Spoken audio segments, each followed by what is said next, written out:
안녕하십니까?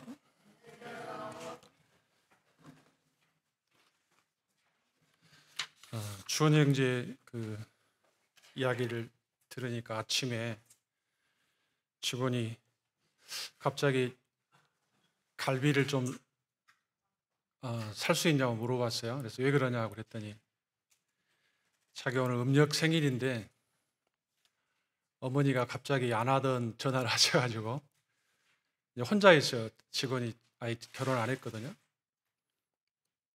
그래가지고 생일인데 가보도 못하고 그런다라고 전화를 했다고, 전화를 하셨다고. 그래가지고 마음이 좀 먹먹했다고 그런 이야기를 하더라고요. 근데 요즘 자기가 주원 형제 보는 드라마인지는 모르겠는데 그 드라마, 가족 드라마를 보고 있는데 많이 운다고 그러더라고요. 그래서 갑자기 이제 어머니가 전화가 오셔서 그냥 지나갈 수도 있는데 갈비라도 좀 해가지고 저녁에 그 사진 찍어서 어머니한테 보내드리면 어머니 마음이 조금 좋아하지 않으실까, 그래서 그런다고 그러더라고요.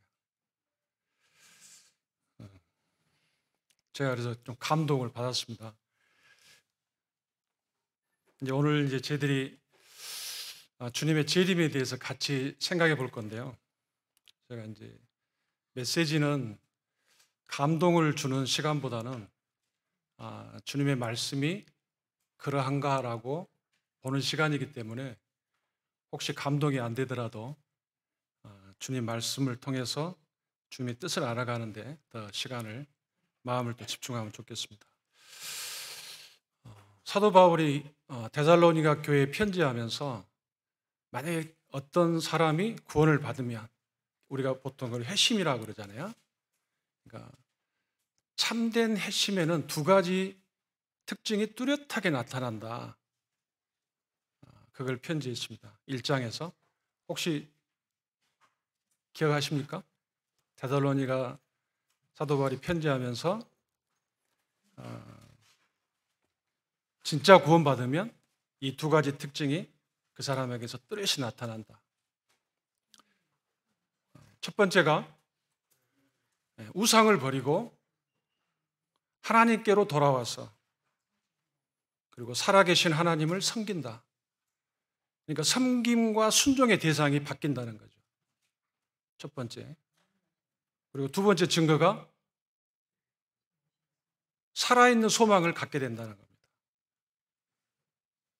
그러니까 사람들의 소망이 있는데 왜 산 소망이냐?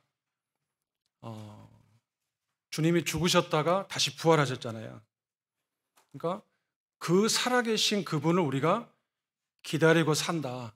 두 번째 특징이 그분을 기다리는 건데, 그분이 살아계신 그분이 다시 오시는 것을 기다리기 때문에 이게 산소망이다. 근데 이게 두 번째 특징이라는 겁니다. 한번 찾아보시죠. 데살로니가전서 1장.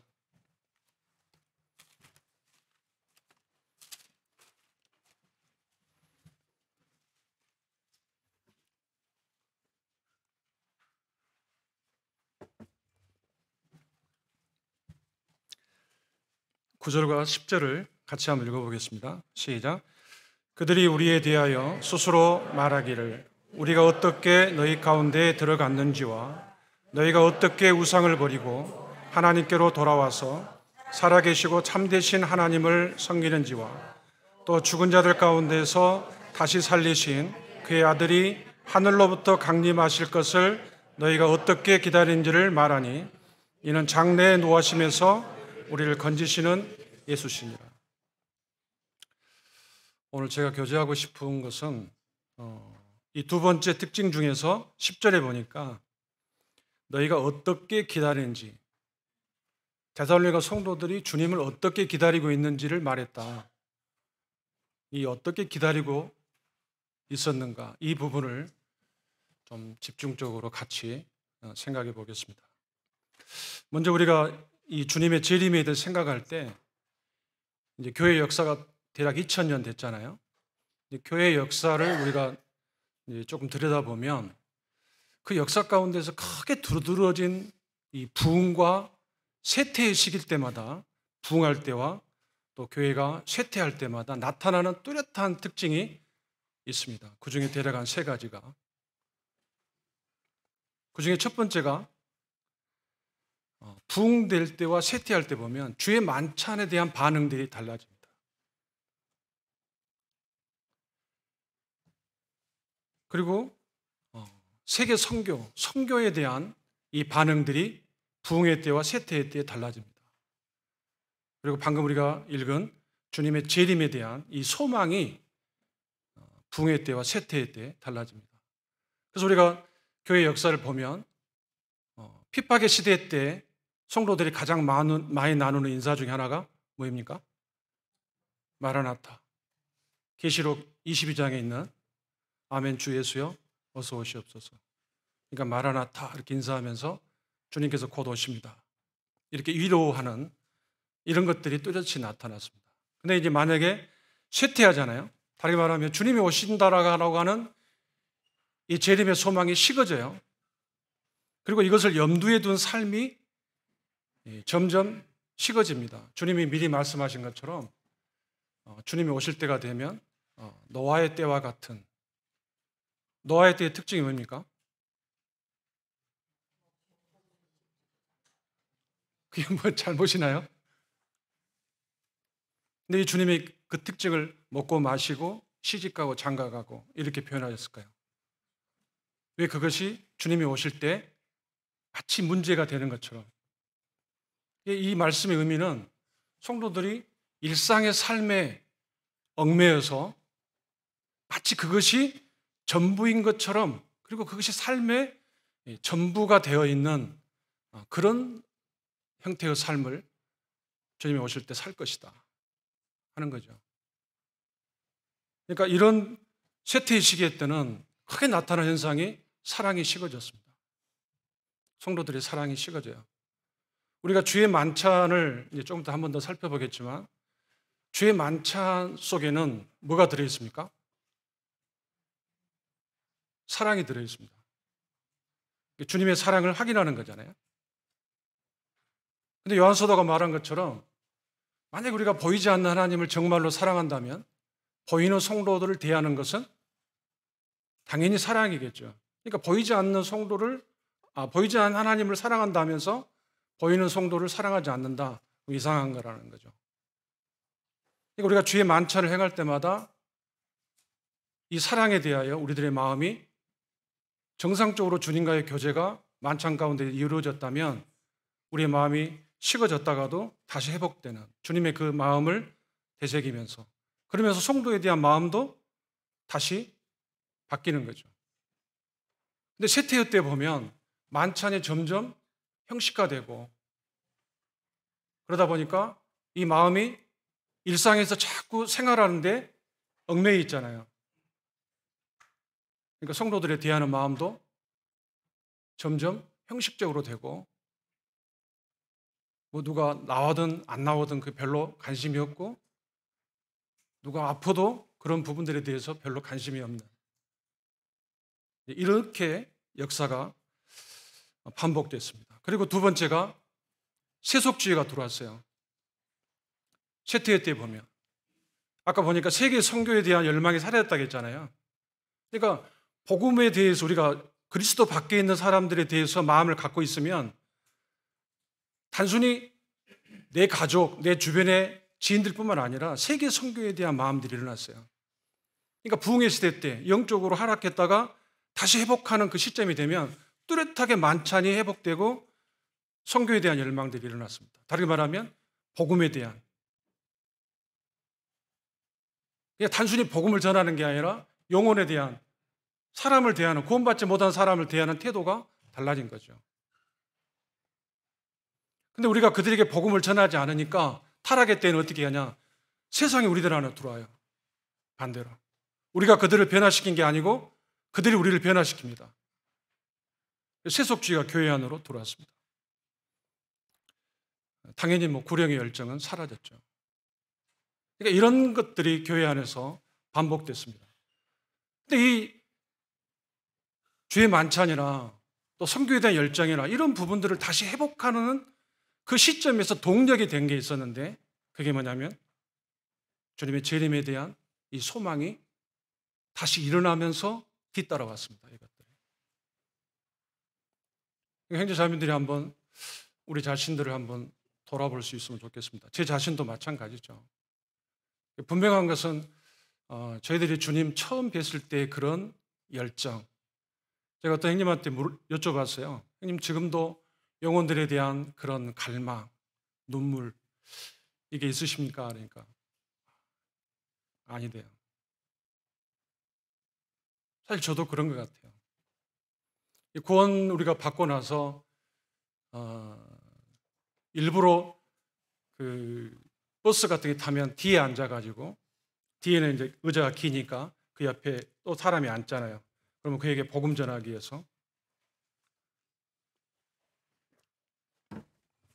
근데 이제 이런 열망들이 점점 사라지는 이제 뭐 이유가 있겠지만 그러나 가장 큰 것은 우리가 주님의 재림에 대하여 어떤 마음으로 살고 있는가. 그리고 주님이 오늘 오신다라고 하는 이 사실이 내 삶을 움직이는 동력으로 작용하고 있는가.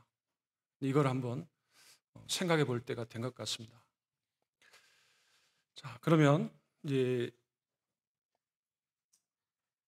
주님의 이 재림에 대해서 생각해 볼 때 이 재림에 근거가 있을 거 아닙니까? 주님이 오신다. 이제 본론에 들어가기 전에 이 부분을 좀 생각하고 가겠습니다. 사도 바울이 디도에게 편지하면서 디도 2장에서 주님의 재림을 복스러운 소망이라고 그랬습니다. 그리고 영광의 나타나심이라는 표현을 썼거든요.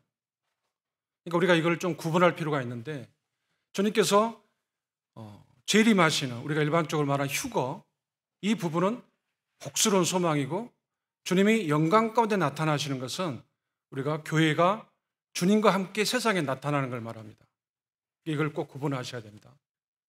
네, 오늘은 이제 이 부분들을 교제하려는 게 아니기 때문에 주님이 다시 오신다. 이걸 우리가 뭐에 근거하고 있는가?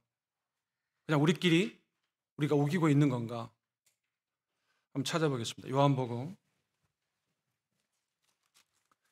뭐 다른 성도님들은 대부분 다 잘 아시겠지만 아직 이런 부분에 익숙하지 않는 분들을 위해서 좀 말씀을 찾아보면서 생각하고 본론으로 들어가 보겠습니다. 14장 13절입니다. 죄송합니다. 14장 1절입니다.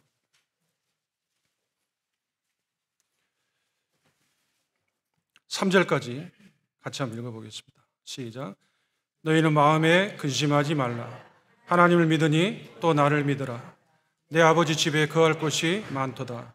그렇지 않으면 너희에게 일렀으리라.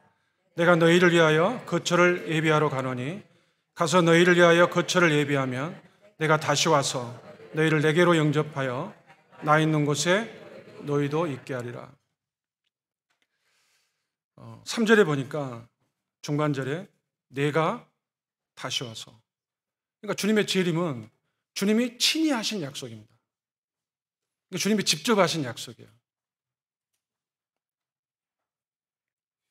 그러니까 주님이 이렇게 말씀하십니다. 내가 다시 와서. 그러니까 이거는 우리가 주님이 오신다면 좋겠다. 어떤 막연한 기대가 아니라는 거죠. 이 약속은 우리가 100% 있는 그대로 신뢰할 수 있는 약속입니다. 이걸 우리가 얼마만큼 우리 것으로 만드느냐. 이게 다 다르겠죠. 이 말씀 앞에서 이 약속 속에서 또 이 약속 앞에서 우리가 대하는 태도는 아마 각 성도마다 다 다를 겁니다. 우리가 이 주님을 만나게 될 때 두 가지 방법이 있습니다. 첫 번째는 우리가 죽으면 주님을 만나겠잖아요. 그리고 두 번째는 주님이 우리를 다시 데리러 오시는 방법입니다.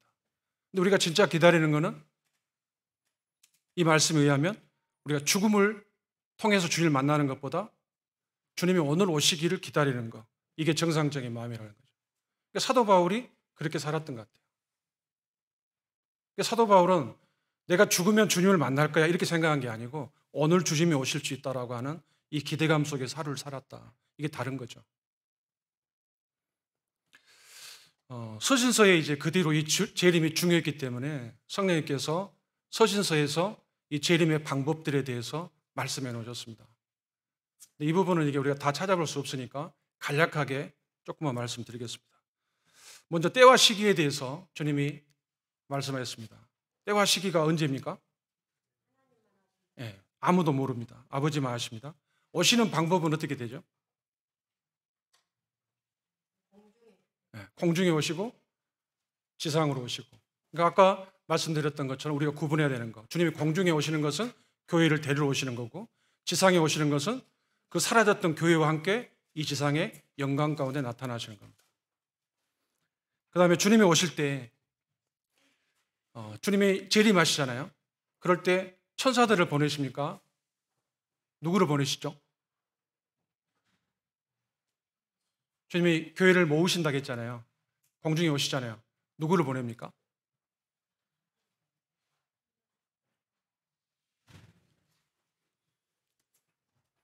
누가 우리를 데리러 옵니까?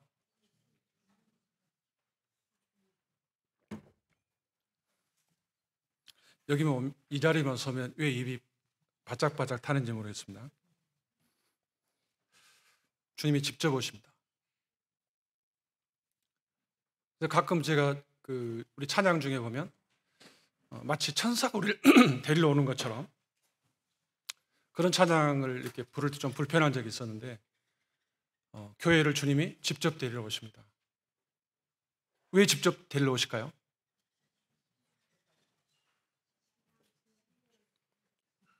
아마 제가 이 부분을 좀 잠깐 생각해 봤는데 우리가 주님을 보고 싶어 하는 것과 주님이 우리를 보고 싶어 하는 것과 어느 쪽이 더 클까?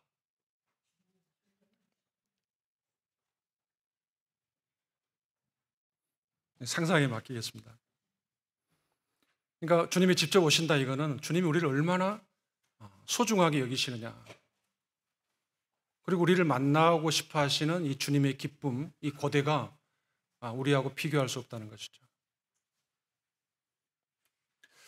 그 다음에 부활과 휴거가 있습니다. 우리가 주님이 오시면 죽은 자들, 주님 안에서 죽은 자들이 먼저 일어나고 그 다음에 우리 살아남은 자도 공중으로 끌어올려지고 우리가 신령한 몸을 그때 입게 됩니다. 그리고 그 이후에 이제 주님의 심판대, 그리스도의 심판대가 있습니다. 우리가 여기서 한 가지 구분해야 될 것은 주님의 재림과 성경에 나타난 여호와의 날을 구분해야 됩니다.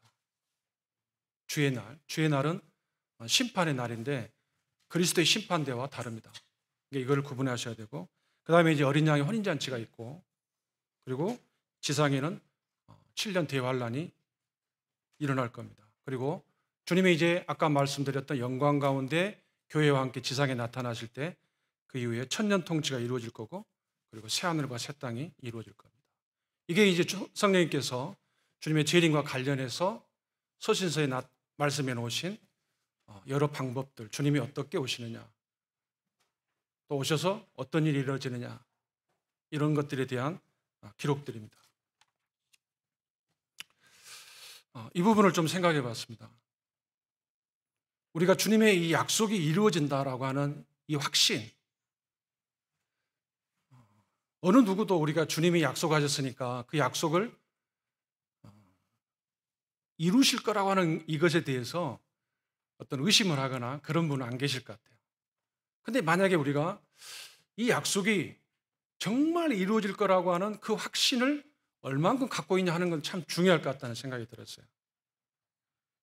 우리는 분명한 근거를 갖고 있습니다. 주님이 직접 약속하셨어요. 주님이 이루실 겁니다. 근데 우리가 그 주님이 이루실 거라는 그 확신을 또 어떻게 우리 마음속에서 확신할 수 있을까? 우리가 보통 이제 과거에 이미 이루어진 일들을 통해서 이걸 확신합니다. 사도행전 한번 펴보겠습니다. 이번에 이제 이 말씀을 잠깐 공부하게 됐는데 사도행전 8장 한번 펴보겠습니다.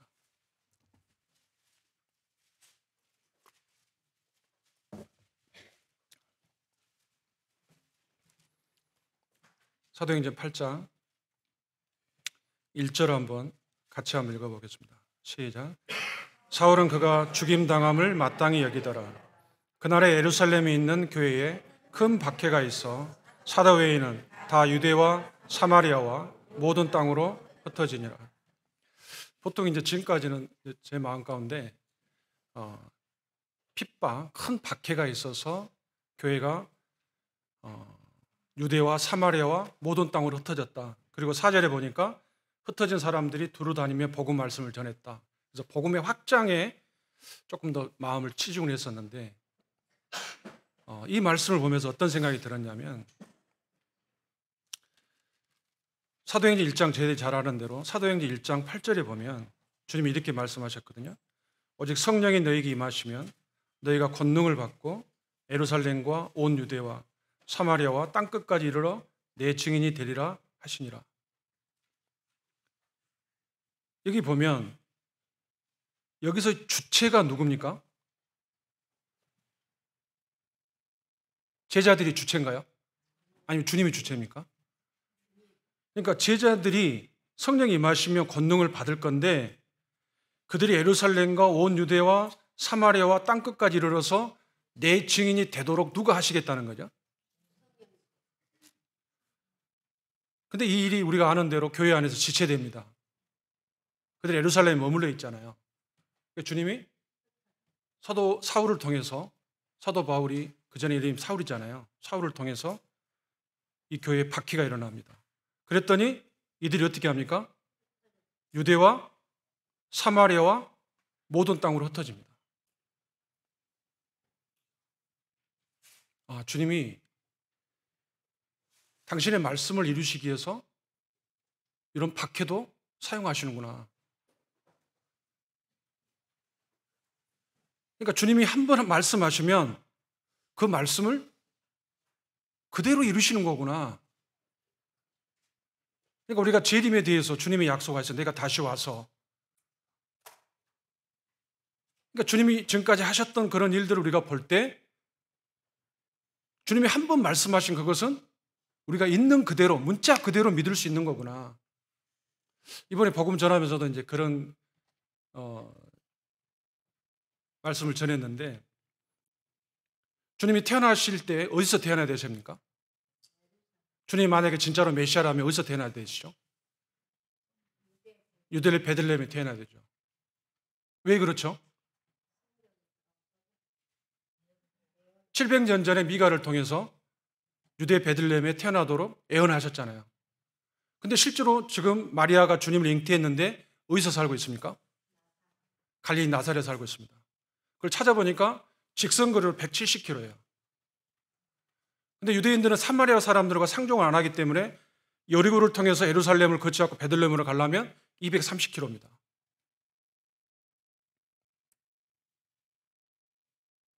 근데 주님이 이미 마리아가 주님을 잉태했는데 그 170 직선거리로도 170km인데 그 베들레헴에 가서 아이를 낳을 확률은 없잖아요. 근데 어떻게 하셨습니까? 당시 황제가 누구죠? 옥타비아노스입니다.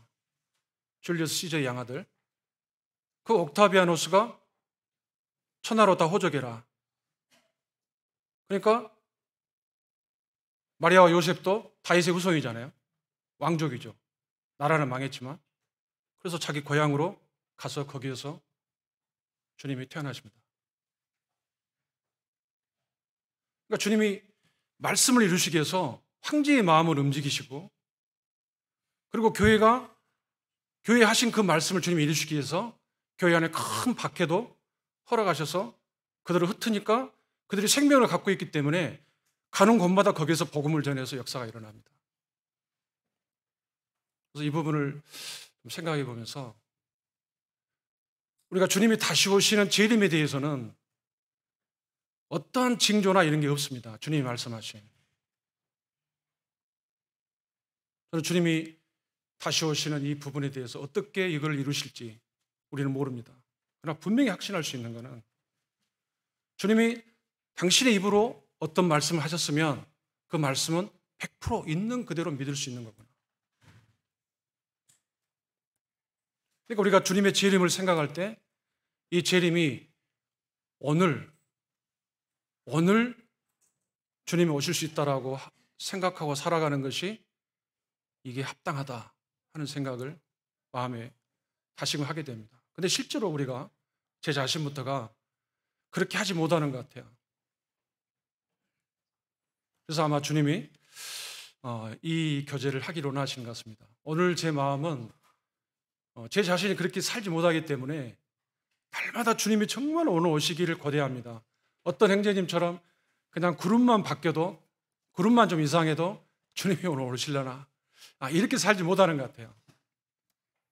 그래서 이 말씀 앞에서 제 자신도 부끄럽기 때문에, 그러나 우리가 이 약속이 그만큼 확실하고 주님이 그동안 보여주셨던 것처럼 분명히 약속이 이루어질 것이고 그날이 언제일지 그리고 어떤 징조가 있을지 분명히 모르기 때문에 오늘 당장이라도 이 말씀을 이루어질 수 있다라고 하는 생각을 갖고 우리의 마음을 다시금 주님 말씀 앞에서 다잡는 게 이게 중요한 거구나.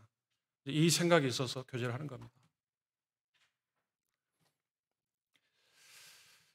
이제 본론으로 들어가서 만약 우리가 주님이 다시 오신다는 사실을 염두에 두고 산다면 어떻게 살까? 이 부분을 좀 생각해 보겠습니다. 먼저 고린도전서 우리가 매주마다 읽는 말씀인데 고린도전서 11장입니다.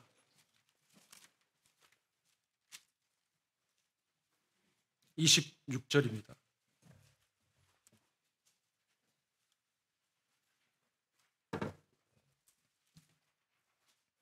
같이 한번 읽어보실게요. 시작. 너희가 이 떡을 먹으며 이 잔을 마실 때마다 주의 죽으심을 그가 오실 때까지 전하는 것이니라. 우리가 주의 만찬을 행할 때 두 가지를 바라봅니다. 첫 번째는 뭐입니까? 주님의 죽으심입니다. 주님의 십자가를 바라보죠. 그러나 사도 바울은 또 뭘 바라봐야 한다고 말하고 있습니까? 우리가 주의 만찬을 언제까지 행합니까? 주님 오실 때까지. 그럼 우리는 사실 만찬 행할 때 뭘 바라보는 겁니까? 주님의 오심을 바라보는 겁니다. 그러니까 우리가 매주 이 만찬 행할 때마다 우리는 과거만을 보는 게 아니고 앞으로 일어날 미래를 같이 바라보면서 만찬을 행해야 된다는 거죠. 그러니까 우리 마음이 사실은 만찬을 통해서 주님의 다시 오심에 우리 마음이 집중돼야 된다는 거죠.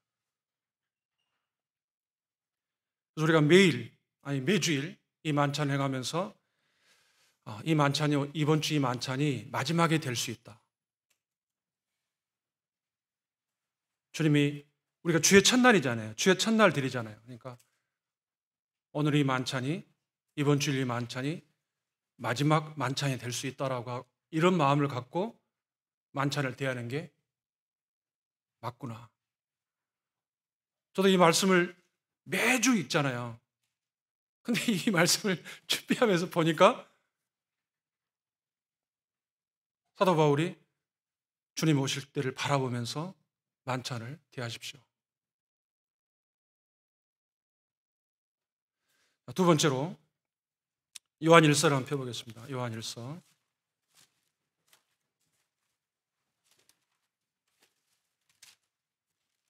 3장입니다.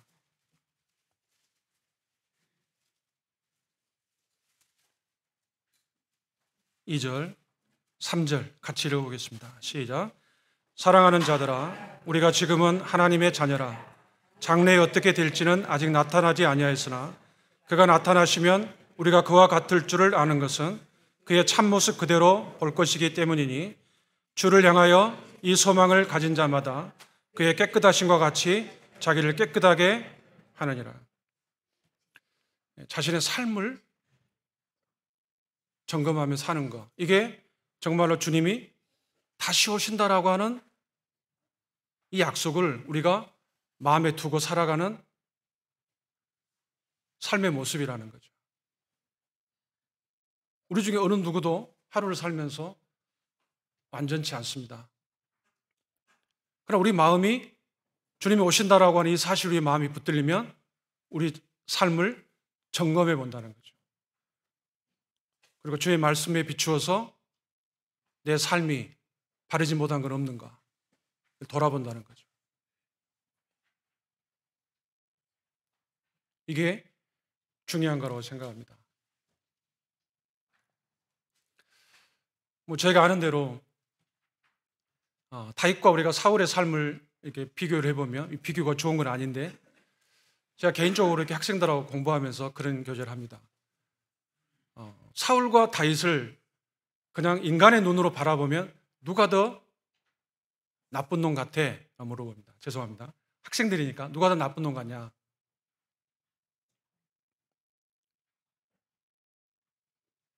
누가 더 나쁜 것 같아요? 제가 보기에는 다윗이 훨씬 나쁩니다. 사울은 그 정도의 짓은 안 했어요. 그러나 다윗은 우리가 아는 대로 살인 교사하고 더 나쁜 짓도 하죠. 근데 주님이 사울을 버리시고 다윗을 내 마음에 합한 자다 하고 말씀하셨어요. 그리고 우리가 열왕기 상하를 읽어보면 왕들이 나옵니다. 우리가 남왕국과 북왕국은 나눠지면서 남왕국의 왕들이 19명, 20명입니다. 그리고 북왕국의 왕들이 19명, 왕조가 9번 바뀌어요. 근데 그 39명의 왕들 중에서 주님이 칭찬하신 왕이 8명입니다. 이 왕은 선했다. 그리고 이 왕은 악했다. 이렇게 주님이 말씀하십니다. 그러면 평가하신 거잖아요. 그러면 기준이 있을 거 아닙니까? 뭐에 근거해서? 우리가 아는 대로 솔로몬은 어땠습니까?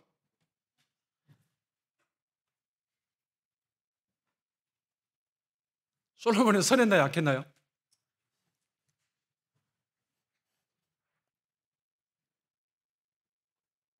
주님이 악했다라고 말씀하시면 우리 인간의 관점으로 보면 굉장히 나라를 부강하게 하고 주변국의 침략을 막고 경제적으로 부흥을 일으키고 이런 왕들이 꽤 있었어요. 북왕국에도. 예를 들면 뭐 여로보암이라든가 특히 오므리 왕조라든가 이런 경우는. 근데 주님이 그들 향해서 악하다 이렇게 평가하셨습니다. 기준이 뭐입니까? 하나님의 말씀입니다. 주님이 그들에게 하셨던 말씀, 특히 신명기서에 나타난. 그러니까 우리가 주의 말씀을 놓고 그 말씀 앞에서 자기의 삶을 다시금 그 말씀 앞으로 우리를 되돌려 놓는 거, 이게 중요한 거라는 거죠. 어느 누구도 우리의 삶을 털면 완벽하게 산 사람은 없어요. 다윗과 사울의 차이는 인간의 눈으로 보면 사울이 훨씬 더 나아 보여요. 어떤 면에서 자기가 이방인에게 죽을 것 같은 게 어떻습니까? 스스로 자결해 버리잖아요. 쉬운 일이 아니죠. 근데 주님의 눈으로 보면 사울은 주님이 버리셨습니다. 우리가 그 차이를 놓고 보면 다윗은 잘못하면 어떻게 합니까? 물론 나중에 1년 동안 토설 안 할 때도 있었습니다. 뼈가 마르는 것 같은. 근데 주님이 나단을 보내서 토설케 할 때 당신이 그 사람입니다. 그럴 때 다윗이 어떻게 합니까? 엎드립니다. 이게 차이죠. 사울은 어떻게 합니까? 끝까지 돌이키지 않습니다. 그리고 사무엘에게 뭘 부탁하죠? 사람들이 내 잘못을 알지 못하게 해달라고 이야기하죠. 이게 다른 점이에요. 그러니까 요한 사도가 이 소망을 가진 자마다 자기를 깨끗하게 한다. 우리가 주님 말씀 앞에 우리 자신을 다시 되돌려 놓는 거죠. 이게 중요합니다.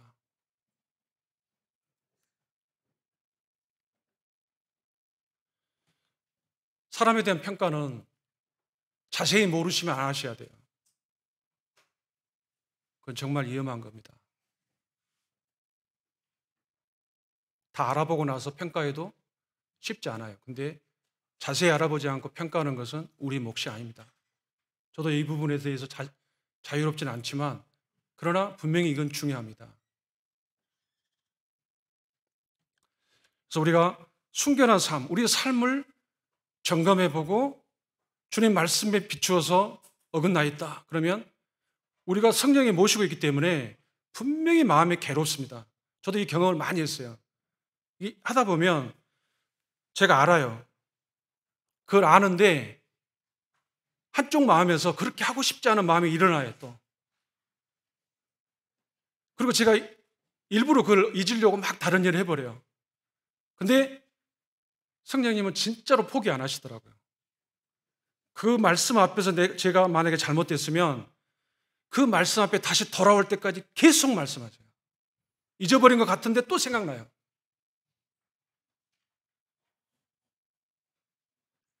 그래서 우리가 자기를 깨끗하게 하는 이 삶, 우리가 잘못됐지만 때로 더럽혀졌지만 다시금 주님 말씀 앞에서 주님 제가 잘못했습니다 하고 다시금 주님 앞에 회복하는 이런 삶을 우리가 주님 오심을 정말 고대하면 그렇게 산다. 그다음에 세 번째로 데살로니가전서 4장입니다.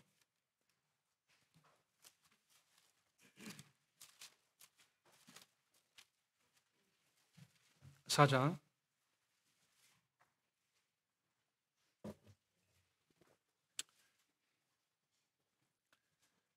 16절입니다. 16절부터 18절까지 한번 읽어보겠습니다. 시작. 주께서 호령과 천사장의 소리와 하나님의 나팔 소리로 친히 하늘로부터 강림하시리니 그리스도 안에서 죽은 자들이 먼저 일어나고 그 후에 우리 살아남은 자들도 그들과 함께 구름 속으로 끌어올려 공중에서 주를 영접하게 하시리니 그리하여 우리가 항상 주와 함께 있으리라. 그러므로 이러한 말로 서로 이루하라. 아까 우리가 주의 만찬 행할 때 쇠퇴의 때와 부흥의 때 나타나는 현상이 주의 만찬이 쇠퇴하기도 하고 부흥되기도 하고, 근데 그 주의 만찬이 사랑이라고 그랬습니다. 하나님께 대한 사랑과 그리고 형제 사랑. 그러니까 우리가 주님의 오심을 염두에 두고 살아간다 그러면 18절에 보니까 서로 이루하라 이렇게 되어 있습니다. 그러니까 우리가 정말로 주님의 오심을 기다리고 그걸 염두에 두고 삶을 산다면 우리가 형제 사랑을 염두에 두고 살아간다는 것입니다. 사도 요한이 말한 것처럼 입으로 하는 것은 사랑 말고요. 그러니까 형제 사랑. 그 전에 제가 박준영님 이야기를 자주 하는데 그 형님이 그런 말씀하셨어요. 어떤 형제님이 보니까 너무 피곤해 보여서 형제 얼굴이 왜 그러냐 그러니까 어떤 형제님 생각하면서 잠을 한숨을 못 잤습니다.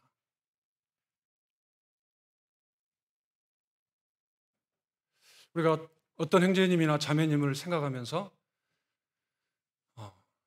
밤을 새워서 그 형제 자매님을 위해서 기도하고 또 마음을 쓰고, 저도 이래 본 지가 언제인가 싶어요.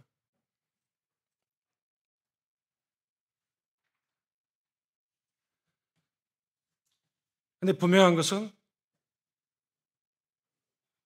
저도 이 말씀을 이제 준비하면서 제 자신을 돌아보는 또 계기가 더 많이 됐습니다. 서로 위로해라. 진짜로 주님을 우리가 다시 만나볼 그런 마음이, 주님이 곧 오신다. 내가 주님 만나 뵐 거야. 주님이 오늘이라도 오실 수 있어.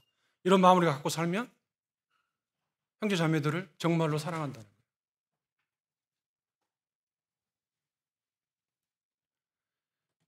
이 사랑이라는 말이 쉬운 이야기가 아니잖아요. 주님 말씀하신 것처럼 그냥 자기 자녀들 사랑하는 거, 나와 가까이 지내는 사람, 이런 건 다 누구나 하는 거죠. 내 마음이 어려운, 같이 밥을 먹으면 소화가 안 될 것 같은 그런 형제나 자매와 그를 위해서 기도하고 어떻게 하면 마음을 다시 회복할까? 주님이 만약에 우리의 행위가 주님을 기쁘시게 하면 원수라도 화평케 한다고 그러셨거든요.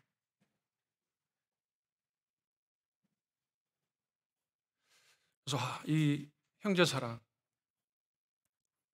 빌라델베 교회가 능력이 적었습니다.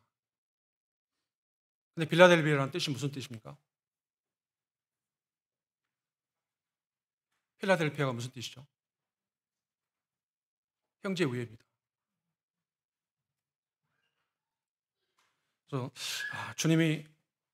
우리가 주님이 오신다라고 하는 이 사실이 우리의 마음에 정말로 성령님께서 우리 마음을 붙드시면 우리 형제 사랑을 돌아보겠구나.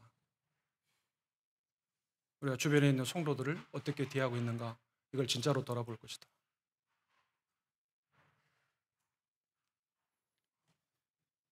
저희들이 그 구원받고 초기 때는 만약에 예물을 드리다가 형제에게 원망 들을 만한 일이 생각나면은 예물을 놔두고 가서 먼저 사하고 난 다음에 가서 예배를 드려라. 이 말씀이 성도들의 마음을 많이 움직였던 것 같아요.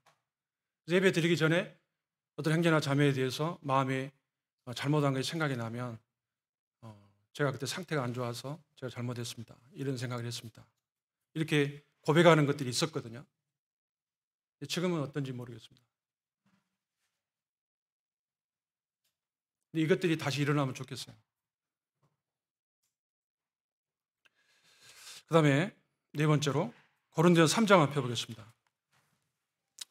본론 부분 한 6가지 생각했는데 지금 네 번째니까 조금만. 고린도전서 3장입니다.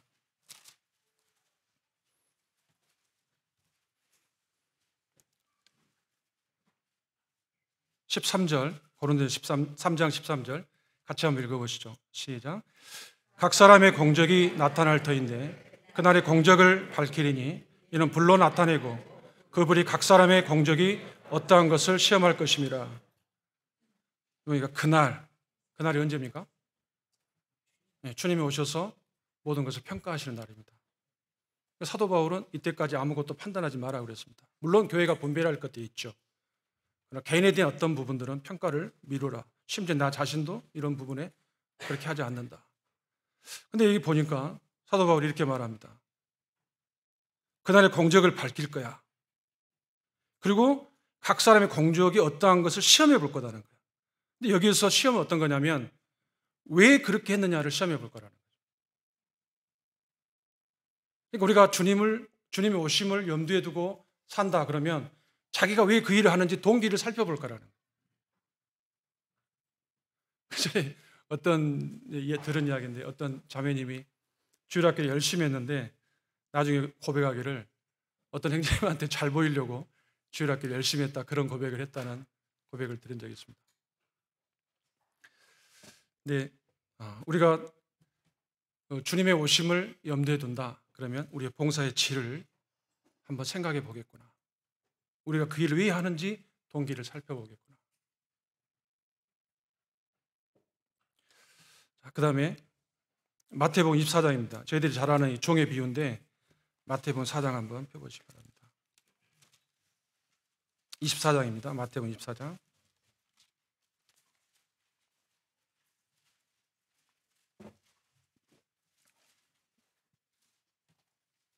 마태복음 24장 45절입니다. 45절 같이 한번 읽어볼게요. 시작. 충성되고 지혜 있는 종이 되어 주인에게 그 집 사람들을 맡아 때를 따라 양식을 나눠줄 자가 누구냐.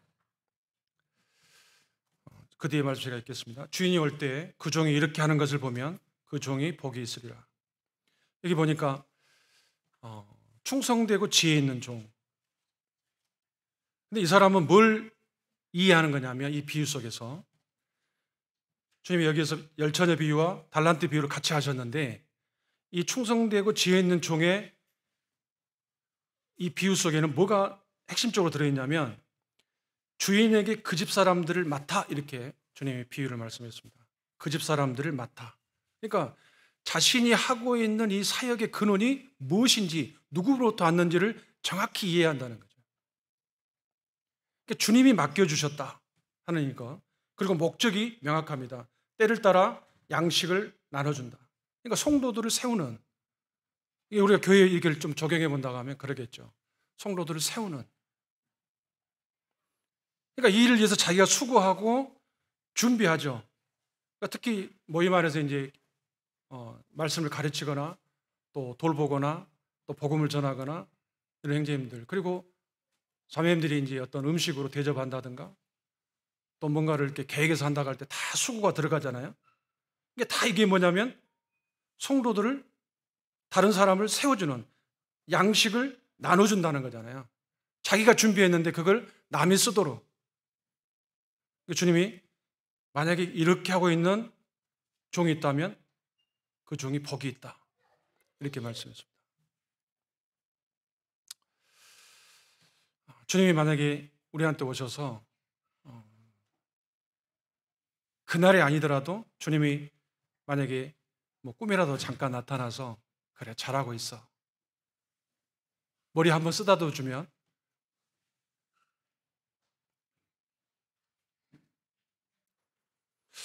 저는 이제 이 말씀을 같이 이렇게 우리가 보는 것은 단순히 아까도 말씀드렸지만 우리가 감동을 위해서 이 말씀 앞에 있는 게 아니고 피차가 이 말씀 앞에서 우리가 어떻게 살아야 되는가. 이 각자의 몫이잖아요.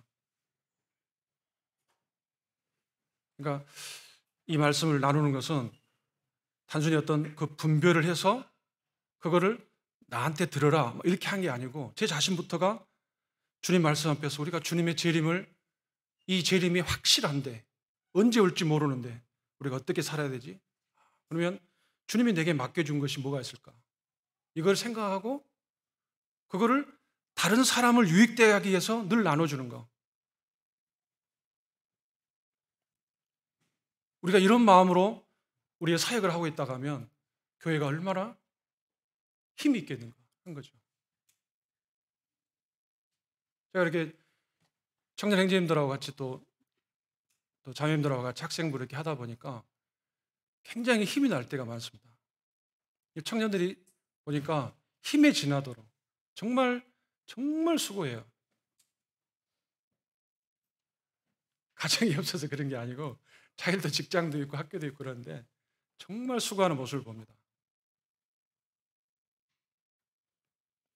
그래서 아이들 이렇게 학생부나 또 청년들 주일학교 교회 안에서 어떤 사역 이런 부분들이 그냥 되어지는 게 아니고 이번에도 소풍 간다고 청년 학생부에서 이렇게 계획하고 그러는데 그걸 다 계획하고 같이 모여서 의논하고 또 가보고 어떻게 할 건가 의논하고 또 맡고 다 이렇게 해서 되어집니다. 그거를 당연하게 생각하는 것은 저는 개인적으로 아니다고 생각해요. 근데 막상 이 일을 맡아서 하는 사람들은 이거를 주님 바라보고 하셔야 된다는 거죠. 그러니까 주님이 이 충성된 지혜 있는 종의 비유를 통해서 우리가 사역을 할 때 사람을 바라보면 그 순간 실패합니다. 그만하고 싶을 때가 많아요. 내가 무엇 때문에 이 일을 이렇게 해야 되나? 왜 내가 이렇게 해야 되지? 안 하면 되는 거지. 근데 우리가 주님을 바라보면 주님이 내게 일을 맡겨주셨다. 그리고 내가 이렇게 하고 있는 것이 누군가에게 도움이 된다면 만약에 이런 마음으로 우리가 사역을 한다면 봉사를 하고 있다면 오래 할 겁니다. 그리고 힘을 잃지 않을 거예요. 사람의 눈총 때문에 힘을 잃지 않을 거예요.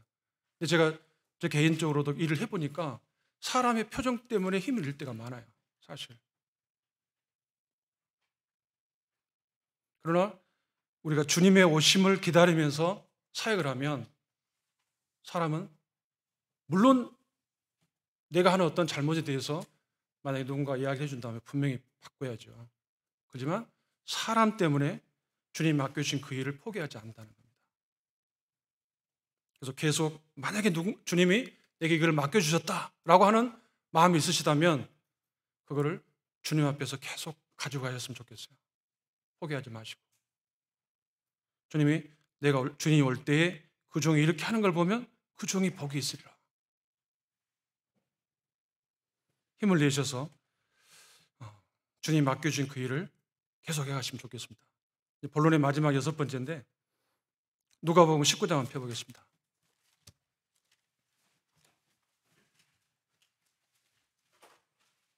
19장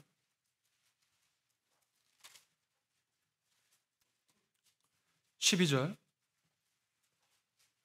13절입니다. 같이 한번 읽어보실게요. 시작. 이르시되 어떤 귀인이 왕위를 받아가지고 오려고 먼 나라로 갈 때에 그 종려를 불러 은하 10문화를 주며 이르되 내가 돌아올 때까지 장사하라 하니라. 내가 돌아올 때까지 장사하라. 이 말은 우리가 주인이 올 때 뭔가 주님께 드릴 것이 있어야 되지 않겠냐는 거죠. 근데 주님은 아무것도 주지 않으면서 장사하라고 하지 않으십니다. 우리에게 분명히 어떤 은사들을 다 주셨습니다. 그래서 교회 안에서 할 일이 없이 내가 맡은 일 없이 그냥 예배만 드리고 왔다 갔다 하는 이렇게 하지 마시면 좋을 것 같아요. 자기 은사를 따라서 주님이 오실 때 뭔가 드릴 것이 있는, 내가 올 때까지 장사해라. 내가 돌아올 때까지 장사해라. 심지어 사도 바울은 우리가 주님 앞에 드릴 것이 하나도 없을 것 같아요. 아마 그런 성도들 위해서 그렇게 이야기하신 것 같아요. 자기를 위해서 의의 면류관이 예배되어 있다라고 이야기했습니다. 그래서 혹시나 이게 자랑처럼 들리고 나는 이제 의의 면류관 받을 거야 이렇게 들릴까 봐 사도 바울이 이렇게 덧붙입니다. 주님의 나타나심을 사모하는 모든 자에게니라. 최소한 우리 손이 만약에 빈손이어서 주님 만나기가 부끄러울 것 같다. 그러면 사도 바울이 이렇게 말합니다. 주님의 오심을 사모하면서 우리가 산다면 의의 면류관 받을 거다. 그래서 교회 안에서 뭔가 드러나지 않고 뭔가 존재감이 없는 것 같아도 주님이 오심을 사모하면서 그 자리에서 자기가 맡은 일들을 그 은사가 어떠든 것이든 간에 그 일을 꾸준히 해내시는 그런 분들을 통해서 교회가 세워지는 거잖아요. 그리고 주님 오실 때까지 그렇게 해가시면 좋을 것 같습니다. 이제 결론을 나눠야 될 것 같습니다. 제 마음 가운데 그전에 제가 양동에 있을 때 어떤 청년 자매가 찾아왔는데 제가 이 교제를 하다가 어떤 교제를 하다가 이 말씀이 생각나서 해줬었는데 그 자매가 굉장히 마음 가운데서 힘있게 이 말씀을 받는 걸 봤어요. 갑자기 그 생각이 났습니다. 그래서 이 말씀을 찾아봤습니다. 물론 다 잘 아는 말씀이지만 고린도서 15장 58절입니다.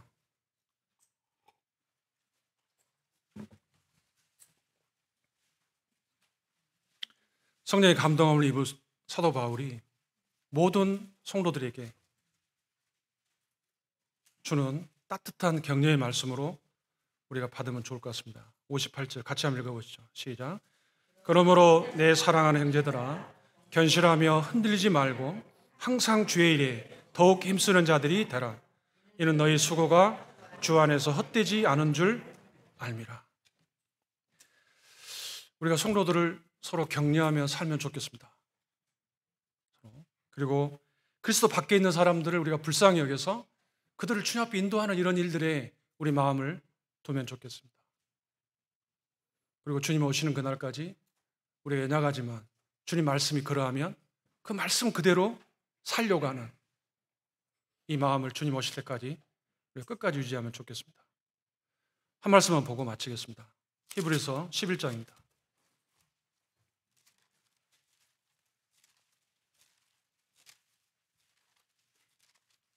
히브리 11장 6절 죄송합니다. 5절입니다. 5절 같이 큰 목소리로 읽어보겠습니다. 시작. 믿음으로 에녹은 죽음을 보지 않고 옮겨졌으니 하나님이 그를 옮기심으로 다시 보이지 아니하였느니라. 그는 옮겨지기 전에 하나님을 기쁘시게 하는 자라 하는 증거를 받았느니라. 옮겨지기 전에 하나님을 기쁘시게 하는 자다. 우리가 이런 칭찬을 받으면 좋겠습니다.